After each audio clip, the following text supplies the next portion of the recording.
नमस्कार दोस्तों, किसान मित्रों। मैं आपका दोस्त अभय शर्मा स्वागत करता हूं एक great nature in farmer channel पे। तो किसान मित्रों, जैसे आप देख रहे हैं कि हमारे गेहूं के अवस्था को लगभग 60 दिन के करीब हो चुके हैं, उससे ऊपर है। देखिए ये अपने गबोट अवस्था में आने वाली है। ये देखिए, आपको दिख रहा होगा, ये इधर इनका गबोट आना शुरू हो गया है। साथ में आपका ये फ्लैग लीवर था, जो झंडा पत्ता आता है लास्ट वाला, वो भी।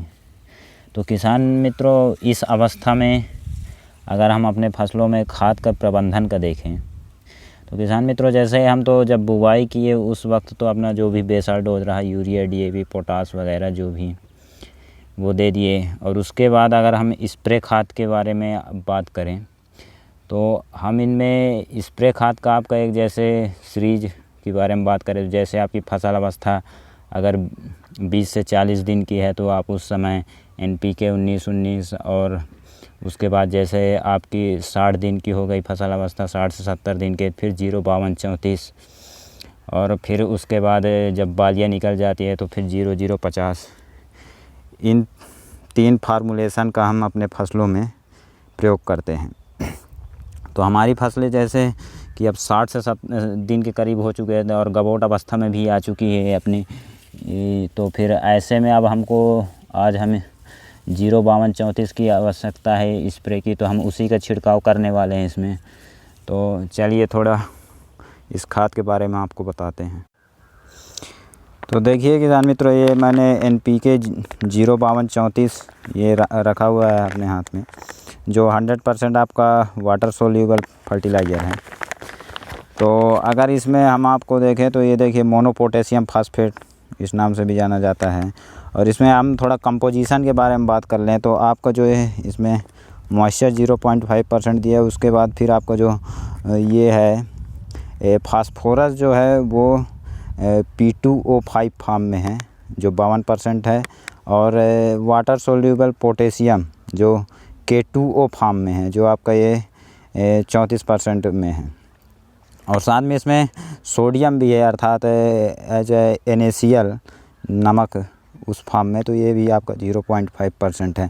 तो इस खाद में किसान मित्रों आपको कहना चाहिए मूलतः है 52% और 34% ये फास्फोरस और पोटास, इन दो चीज़ें इसमें से आपके पौधों को उपलब्ध होंगी। तो किसान मित्रों, अब थोड़ा हम इनके कार्य के बारे में देखें तो जैसे जो आपका होता है ये फास्फोरस होता है, तो ये आपके क्या करता है, पौधों के जो आपके पत्तियां हो गई या तने हो गए, इनको मजबूती प्रदान करता है। और साथ में जो आपके ये पुष्पन होगी उनको भी आपका सुदृढ़ बनाएगा, और साथ में इससे बालियां अच्छी आएंगी। और जो आपका पोटास हो गया तो वो आपकी दानों को चमकदार बनाता है, और साथ में वो ट्रांसपोर्टिंग का भी काम करता है।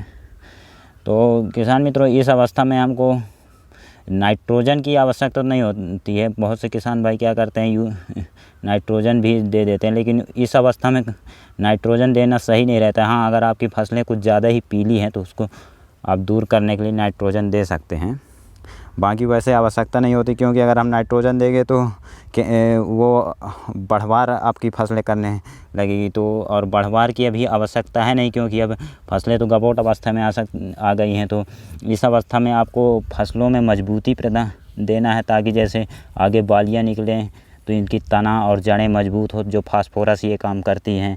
और जिससे कि अगर आंधी तूफान भी आए तो ऐसे में आपके पौधे गिरे ना। तो इन सब से बचाव के लिए हमारा ये 0-52-34 वही बेस्ट है इस अवस्था में। तो चलिए किसान मित्रों, अब इसका स्प्रे करते हैं।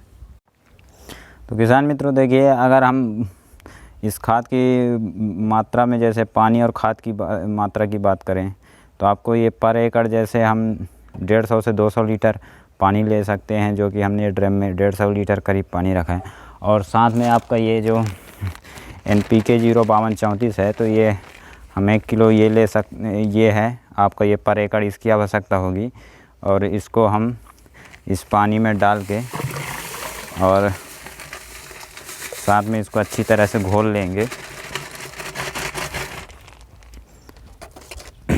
ये डंडे के सहारे से फिर हम इसको अच्छी तरह से घोल लेंगे। ये 100% आपका वाटर सोल्यूबल है और ये आपका पानी में पूरी तरह मिक्स हो जाएगा और आगे आप इसको फिर अपने स्प्रे टंकी में रख के स्प्रे कर सकते हैं। तो किसान मित्रों, मेरे आपको दी गई ये जानकारी कैसी लगी है कमेंट सेक्शन में अवश्य बताएं और हमारे चैनल पर अगर आप नए हैं तो कृपया सब्सक्राइब करें। धन्यवाद।